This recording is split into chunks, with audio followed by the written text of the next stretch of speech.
কি নাম দেয়া যায় বলুন তো? এই বয়সটার ৩৫ থেকে ৪৫ বছর বয়সের একটা নাম থাকা উচিত। বুড়িও না, আবার ছুড়িও না। অদ্ভুত একটা বয়স। বেশিরভাগ ক্ষেত্রে এই বয়সী নারীরা সংসারী। ১৫ কিংবা ২০ বছর কিংবা তার থেকেও বেশি বয়স ধরে তারা সংসার করছে। ১-২ সন্তানের মা, অনেক দিন থেকে সংসার করা নারীটার ভিতরের কিশোরীটা কিন্তু মরে যায়নি। কিশোরীটাকে মেরে ফেলার ক্লান্তিকর প্রচেষ্টা সবসময়, কারণ পরিবেশ পরিস্থিতির কাছে ছুরি হয়ে থাকাটা নিছক হাস্যকর। তবুও যা পাওয়ার ছিল আর যা পাওয়া হয়নি, মনটা সেই হিসেব করতে বসে যায়। মন না চাইলেও কতই আর সংসার, সন্তান, রান্নাবান্না, অফিস নিয়ে ব্যস্ত থাকা যায়।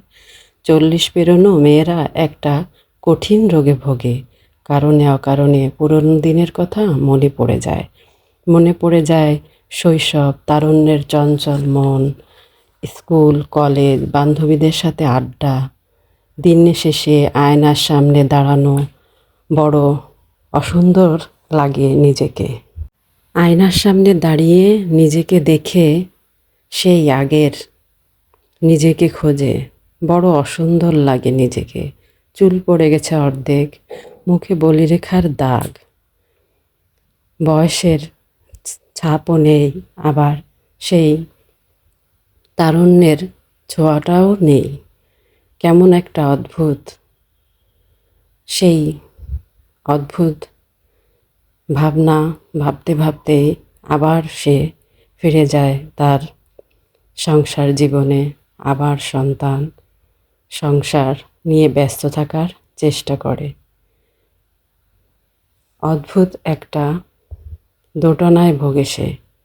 মন তার চায় কিছু করতে অন্যরকম, কিন্তু সংসার, সমাজ, সমাজ কি বলবে, মানুষ কি বলবে, এই ভেবে ভেবেই সে তার মনের সব শখগুলোকে মাটি দিতে থাকে, চাপা দিতে থাকে, মনের ভেতরে কবর দিয়ে রাখে, লুকিয়ে রাখে। এই কথাগুলো প্রতিটা নারীর মনের কথা। আসসালামু আলাইকুম। অনেকক্ষণ ধরে কথা বললাম আর ভর্তা করলাম আজ। শীতের সময় ভর্তা দিয়ে গরম ভাত খেতে কিন্তু খুবই ভালো লাগে। আমার ভর্তাগুলো কেমন হলো কমেন্ট করে জানিয়ে যাবেন, আর ভালো লাগলে লাইক করে শেয়ার করে পাশে থাকবেন। ধন্যবাদ সবাইকে।